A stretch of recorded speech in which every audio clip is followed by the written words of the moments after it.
So I just posted my first Pokemon challenge, Pokemon Heart Gold, on my first Nuzlocke, and it was a ton of fun, so I thought let's get straight into another one. Today, I'm going to be playing through Pokemon Black with a team of one Sandile. Sandile has a base stat total of 272 with high attack and speed, so he's not the worst Pokemon, but he's obviously going to be outclassed much later in the game. As for moves he can learn some nice ones, like Crunch, Dig, Earthquake, and Thrash, and by TM he can learn Sludge Bomb, Stone Edge, and a couple other nice moves. So let's get into the rules. I can only use Sandile in combat. I am allowed to use other Pokemon for HMs, but not in battle. There'll be no items in battle this time, and no cheats. There we go, let's get into it. First off though, I'm going to shout out Madrybread. He inspired me through his many Pokemon challenges, and it's thanks to him I can even do this challenge. You see, he posted a video showing how the Universal Pokemon Randomizer works, so we can actually have a Sandile from the start. Definitely check him out, link in the description. Okay, let's do this. I use the Universal Pokemon Randomizer to replace Tepig with Sandile, as this way both our rivals will have starters super effective against us. We now have a battle against Snivy and Oshawott. Our Sandile has Intimidate, which is a perfect ability that reduces the opponent's attack, and our first battles go really well, as Snivy and Oshawott don't have any super effective moves yet. Snivy goes down in 2 bites, and Oshawott goes down in 3. We level up to level 6, and that's that. Nice. I nicknamed Sandile Shade because in the black and white anime, Sandile was always wearing sunglasses. In Accumulatown, Team Plasma does a speech, and then N challenges us to a battle. Its Purloin is Dark type, so Bite doesn't do much, but we eventually win with multiple rages. We grow to level 8, and continue towards Striaton City. At the end of Route 1, we have another fight with Bianca, and it was a total sweep. 1 bite took down our Lillipup, and then 1 bite left Snivy with a little bit, but Bianca heals, so I had to use Rage and Bite for the win. Still, that was easy. I decided to do the fight with Sharon for XP, but his Oshawott one-shots me with a Water Gun crit from full health. That's not a good sign of things to come. I retry, and this time it's not a crit, leaving me with 14 HP, so I managed to finish Oshawott. His Purloin goes down in 3 bites, but not before using Assist and getting Water Gun. Luckily, I survive. Okay, it's gym time. The gym thinks we chose Tepig, so we're up against Pampor the Water Monkey. I give my Sandile Oran Berry, as held items are allowed in the rules, and we start the fight. The Lillipup goes well with me taking it out with only 1 attack in return. His Pampor uses Work Up, though, and finishes me in 2 Water Guns before I can do anything. I soft reset and try again. This try goes much better. I take out his Lillipup no problem and then get a nice high roll on Bite plus Flinch, knocking Pampor down into yellow. We tank a Water Gun and finish it with another Bite. Sweet! In the Dream Yard, some Team Plasma Grunts are harassing Amuna, so I KO both their Pokemon without taking any damage. Nice! On Route 3 we have another fight with Charon and his Oshawott goes down in 2 bites, and we learn the move Assurance, which may be helpful. His Purloin is a pushover too, so we easily win the fight. I'm getting quite lucky with missing and flinching though, so I don't know how long this winning streak will last. In Nacrene City, N challenges us to another fight. His team is always Pokemon that you catch on the routes, but that doesn't make it any easier. We beat his Pidove with ease, but his Tympole confuses us and hits a Bubble Beam. We have really bad confusion luck and lose pretty quickly. I decided to try again though, as that was mostly bad luck. This time goes better, but still bad. We get past his Pidove and his Tympole, and regain health with an Oran Berry, but last up is his Timber, whose low kick just does too much damage. I think it's time for the first mini grind. I beat up the trainers around Nacrene until I'm ready to retry. Try again at level 22, and this time it's an entire sweep. I beat his whole team without taking any damage. So now it's normal gym time. The trainers were easy, but the puzzle took me a while. Now it's Lenora time. First up's her Herdia. I miss Sand Tomb and she uses Takedown, which does a huge chunk of damage. I go for Sand Tomb again and then hit 2 bites, leaving me on 4 HP. She heals though, but I actually get a crit and beat Herdia. It doesn't last though, as I get taken out by Warchog easily. This isn't good. I retry and it goes way better. I get a flinch straight away with Bite and then get a crit for the KO on Herdia. I use Bite on Warchog, doing about a quarter of its health. We get Hypnosis, though, and take a double strong Retaliate, leaving us with 29 HP. I wake up this turn, luckily, and hit another Bite, leaving it with around 40% of its HP, but we get hit with Retaliate again, leaving me with 12 HP thanks to my Berry. I was ready to hit Retry, but I hit Crit Bite for the win. Sweet. I'm not going to make it seem like I planned this battle was complete luck, but hey, we take those. After making our way through Pinwheel Forest, we arrive in Castelia City. I do all the boring Team Plasma stuff and we head to the 3rd gym. The trainers and puzzle are kinda cool, and when Shade reaches 28 we get Crunch, an 80 power Dark move which is going to be a much needed power boost. We soon get killed by 1 Razor Leaf from Mr. Waddle. My god, this is going to be a tough fight. Alright, Berg time. His Whirlpeak goes down in 2 crunches, but not before getting a Screech off on me, harshly lowering my defense. Then Leavanny comes in and Razor Leafs me for a 1-hit KO from full health. Jeez. After about 8 attempts we get a run where we make it past Whirlipede. We flinch it with Bite and finish it with Crunch. The key thing is we didn't get hit by Screech. Leavanny stalls for a bit with Protect, but then I hit a Crunch and she goes for Razor Leaf, leaving me with 21 HP, once I heat my berry. A crit Crunch takes it down and we barely take out Dwebble with 2 crunches, after getting hit with Struggle Bug leaving me on 9 HP. My Oran Berry came in clutch. Sweet. I'm glad I didn't need to grind. Bianca challenges us to another fight and it was pretty easy. Herdio is down in 1 crunch and a bite, and next out is Servine. 1 crunch does a huge chunk, but Servine's Leaf Tornado does over half our health. Luckily, another crunch takes it out and 2 more crunches take out Munna and Pampor. Nice. Next up is Cheren and his team is around the same.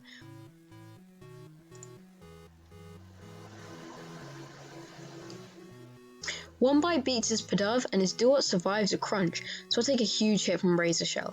Another crunch finishes it and next out is his Pansear, an easy knockout. Last is Liepard and 1 crunch and Bite finishes it. Sweet, I wasn't sure how that would go, so it's nice to know I'm around the right level for now. I make my way through Route 4 fighting all the trainers, and on my way I pick up the Black Glasses. Not only is this incredibly fitting for Sandile, but it will boost the power of all the dark type moves we use. As you can see, we also learned Dig, which is a far stronger ground move than Sand Tombs. I'm feeling pretty confident about the Electric Gym. We arrive in Nimbasa City and do the weirdest Ferris wheel ride with N. He literally straight up tells us he's the evil team leader, so that's a thing. Then he challenges us to a battle. Here goes. 1 crunch one-shot is Sandile, but his Scraggy hits hard with Swagger and Brick Break, and we die to our own confusion. Great. Second time goes way better. This time I dig instead of crunch and take him down low and we tank a Brick Break. A crunch finishes Scraggy and 2 more kill his last 2 Pokemon. Nice. It's gym time and I just want to say this gym looks awesome. The whole roller coaster aesthetic is epic and I love the colours. Alright, Elisa time. Her Emolgas are a one-shot with my powered up crunch, but we get hit with Aerial Ace and Static, so we miss a dig on Zebstriker and get taken out with a Flame Charge. Dang, this is harder than I thought. Second try goes way better. Both Emolgas hit me with an Aerial Ace, but both go down to 1 crunch, and I didn't get paralysed. Zebstriker hits hard with Quick Attack, but 1 dig's enough to finish the battle. Awesome. We head to Route 5 and Elisa lets us cross into Driftvale City for the next gym badge. In Driftvale, we hunt down Team Plasma and find them huddling in a gigantic freezer house. What the heck are they doing? We beat them up and we're finally out to challenge at the gym. Okay, Clay time. He starts with his evolved form against Shade, but we prove that size isn't everything by taking it out with a critical bite after wasting Clay's Hyper Potions. And is powered up with Swagger, which lets me one-shot his Palpitoad, but then I get KO'd by 2 Bulldozers from Excadrill. So close. After many more tries of losing to Clay, I still can't beat his Excadrill, so it's time for a change of tack. In the desert resort, I pick up the Back Glasses, but I also picked up Soft Sand, a held item that boosts the power of ground moves. I give Sandile the Soft Sand to hold, so I can at least attempt to run with Dig. It goes perfectly. I manage to one-shot his Krokorok and nearly one-shot his Palpitoad, but I take a Muddy Water, and Clay heals up. 2 bites finish Palpitoad. Excadrill comes in and I actually outspeed it and one-shot it with a super effective Dig. Awesome, I did not think that would work. Out on Route 6, Bianca challenges us to a battle. She leads with Herdier and I keep smacking it into red health, but she just keeps healing with Hyper Potions. I eventually manage to take it out with 2 bites, and 1 bite finishes the following Pampor. Servine was way less scary than I thought since it went for Leech Seed, which let me finish it with a lucky flinch. Finally, Musharna went down to 1 crit bite, so yeah, not too shabby. We arrive in Chargestone Cave and it takes an age to get through it, but at the end challenges us to another fight. I just learned Earthquake while fighting in the cave, which is a 100 power ground move, which is really strong, so that naturally made Ent's entire team a sweep. Only his Boldor manages to land a hit on me because I was trying to conserve Earthquakes.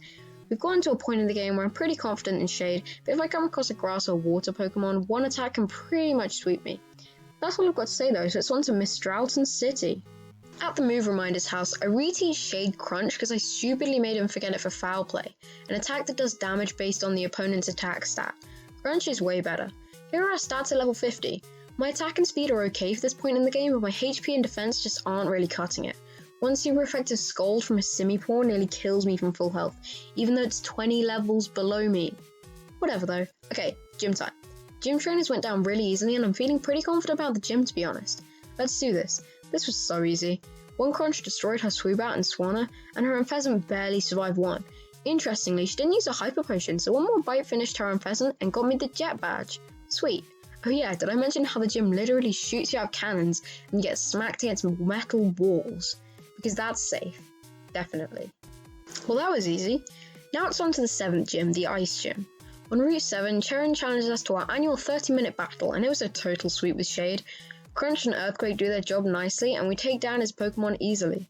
After the battle, Alder gives us the H-Gem for Serve, which will help us progress later in the game. We go through another cave and arrive in Icarus City, where the next gym is. It's an ice gym, so I'm not sure how we'll do in this one. My Sandile's a lot higher level, but their powerful ice attacks might be too good. Here goes. We take out his Vanillish and one Crunch, but his Beartic manages to survive. We get hit with Swagger and then take half our health from Confusion. We get finished with Icicle Crash. Great. A couple tries later and I get a lucky attempt. We one-shot the Vanillish and then Beartic comes in and we get a flinch with Bite. One Dig finishes it and then one Crunch finishes his last Pokemon, Cryogonal. We now have 7 badges now, so only one more until the Elite Four. Sweet. We get a message from these Team Plasma Shadow people who tell us N's waiting in Dragon Spiral Tower. Nice. Let's head there and take on N. Climbing to the top of Dragon Spiral Tower awards us with an awesome cutscene of Zekrom and N. You have to head back to the Desert Resort for some reason, so yeah, let's do that. God, the sound puzzle took me ages, and when I finally got to get to, the teacher said, N, will you be older? And left. Nice. We head to the Nacreon City Museum for some reason. Turns out everyone wants me to have the light ball, so I can't be the hero and stop N with Reshiram, and I just go along with it because I don't think the story will progress otherwise. We're finally told to head to the 8th gym, the Dragon Gym, so we can get our last badge. Bianca challenges us to another battle though, and it doesn't go well. Her Stoutland gets taken out in 2 earthquakes, and her Superior takes huge damage from Crunch, but then hits us with Leaf Blade, doing 90 damage. I managed to take it out with another Crunch, but then her Simipour takes me out with Scald. Ugh. A retry with the Soft Sand goes well. I still take a Leaf Blade from Superior, but one Earthquake takes out her Simipour. Although she kept healing her Mushana, I eventually took it out with Bite. Sweet. We meet Getsis on a bridge and he tells us we're pointless, and Reshiram won't accept us as a hero. My protagonist's plot armor begs to differ. In the 8th gym, Drayden, the gym leader, tells us about the Reshiram and Zekrom legend, which is kinda cool, but I just want to get to the gym, so let's do that. Alright, Dragon Gym time. The gym looks awesome, although it took a while to get to Drayden, but I don't mind, it's just more XP for Shade. Alright, let's do this. The gym wasn't too bad. His Fracture goes down to 1 Earthquake, but his Druddigon survives 1. We get hit with Chip Away and 2 Rough Skin abilities before taking it down with Crunch. Luckily his Haxorus goes down to 1 Earthquake. I don't know how guys, but we beat the Dragon Gym on the first try. Nice. We also get the Master Ball from Juniper, which is okay, but it's not like we're going to use it since we're only using Sandile. Sharon surprise attacks us and we get killed in one shot by his Samurott. God damn, how the heck am I supposed to beat it? I put the Soft Sand on Sandile and on a lucky retry, Samurott misses Aqua Tail, so we take it out with Earthquake, and both Liepard and Simiser go down in 1 Earthquake too. Now it's time to go through Victory Road and take on the Elite Four. Here are our stats at level 68, the level we're taking on the Elite Four at. They're okay, and I'm pretty sure we can do this since 2 Elite Four members are weak to Dark type. Let's do this. First Elite Four, Chantel the Ghost Trainer. It goes shockingly well. One Crunch takes down her Cofagrigus and Jellicent, although Curse Body stops me using Crunch. I'm still able to one-shot her Golurk and Chandelure with 1 bite. What? I'll take it though. Let's move on to the next Elite Four member. Grimsley is the next, and we come so close. His Scrafty takes 2 Earthquakes and hits a Sand attack. I miss Earthquake on Bishop and get hit hard with X Scissor. 2 Earthquakes take down Crocodile, but we get hit with Foul Play, taking me down to 7 HP. Then I remember his last Pokemon, Liepard, has Fake Out, which is a priority move. We get hit and get taken out. Ugh. A retry where we hit Bishop first time nearly nets us the win, but Liepard comes in clutch and I miss Earthquake, then get attracted and miss 2 more Earthquakes. Damn. After around 24 attempts at Grimsley, I decided to head to the 3rd Elite Four member, Caitlin the Psychic Trainer, so we can at least get some more XP. This was super easy and all 4 of our Pokemon went down to 1 Crunch. It's nice to know we have at least 2 members we can grind on. The 4th Elite Four member, Marshall, is a fighting trainer and he obliterates my Sandile before I can take his 2nd Pokemon. Jeez. I reckon Grimsley will be doable soon, so I'm gonna head back to him. At level 74, we finally get a run where we get past Scrafty without getting Sand attacked. His Bishop goes down in 1 Earthquake and his Crocodile survives 1, hitting us with a huge Earthquake in return. Another one finishes it though and we get faked out by his Liepard, taking us low. An Earthquake doesn't get the kill. 4 restores and 1 Crunch and Earthquake finishes the job. Nice. Just 1 more Elite Four member to go. After 6 attempts of Marshall later, we get a really lucky attempt. I get a flinch on both his throat and Conkeldurr and finish them with Earthquake. I outspeed his Mean Shout even though he had a speed tie, and Oko it with Earthquake. I use Bite on Sock since it has Sturdy, and I don't want him to use a bunch of full restores and take a huge hit from Karate Chop, but survive and finish it with an Earthquake. That battle was mental. So now we've done it. We've beaten all Elite Four members and now only the champ is left. Or so we thought. We arrive at the top and En was there and he'd beaten Alder and wants him to free his Pokemon. Then we get an awesome cutscene where a huge castle comes out of nowhere. Huh, nice. At the top of the castle, En's waiting and he summons Zekrom. Then my light ball summons Reshiram and I yeet my Master Ball at it because we have to catch it. It also gets moved to the front of our party in the fight with En, so I have to just let it die so the fight isn't unfair. Technically, I break my rule of no items in battle by using a timer ball to waste turns. This is the fastest way I could think of without using attacking moves. When Reshiram finally dies, I get a nice one-shot with Earthquake on Zekrom and Vanillux. Then Klinklang comes in and survives a crunch, but turns out it was Zoroark in disguise. We luckily dodge a Focus Blast and take it out. One Earthquake takes Caracosta down to 1 HP because it has Sturdy. We get taken down to 11 with Waterfall. N4 restores and we use Bite. Then he uses a priority move, Aqua Jet, and there's no way we can beat it. On our second attempt, I get super lucky and flinches Caracosta with Bite. An Earthquake lets me finish it, and in comes his real Klinklang. 3 crunches do the job because he keeps spamming Metal Sound for some reason. Last up's Archeops, and 1 crunch takes down to red health while I get hit hard with Acrobatics. En heals up, so I use 1 Bite. 1 more crunch finishes the job and we beat En, but it's not over. Now we have to fight Getsis, the Team Plasma leader. His Cofagrigus is a Toxic Staller and the run is instantly over thanks to that. We do get past it, but his Hydreigon is too much and we get obliterated easily. This is going to be a long one. At level 78, I come back and have an attempt where we beat Hydreigon. We take down Seismitoad in 2 Earthquakes, although it sets up a Rain Dance. 1 Earthquake takes down Bishop, and 1 Earthquake does decent damage on Bouffalon. We get hit hard with Head Charge, but finish it next turn. Last up's Electros, and we do about 85% of its health with Crunch, and then get finished with Flamethrower. Oh my god, that was so close. Ugh. A dozen tries later, and we finally managed to get past Hydreigon again. We insanely luckily dodge a Muddy Water from Seismitoad and take it out, and again we one-shot Bishop. We take down Bouffalon with 2 crunches, although we take heavy damage from a Head Charge, leaving us at 61 HP. Last up is Electros, and we get a crunch off, leaving it low, but this time it goes for Acrobatics, and as our HP slowly whittles down, I think it's all over. But we survive on just 4 HP and land a final crunch.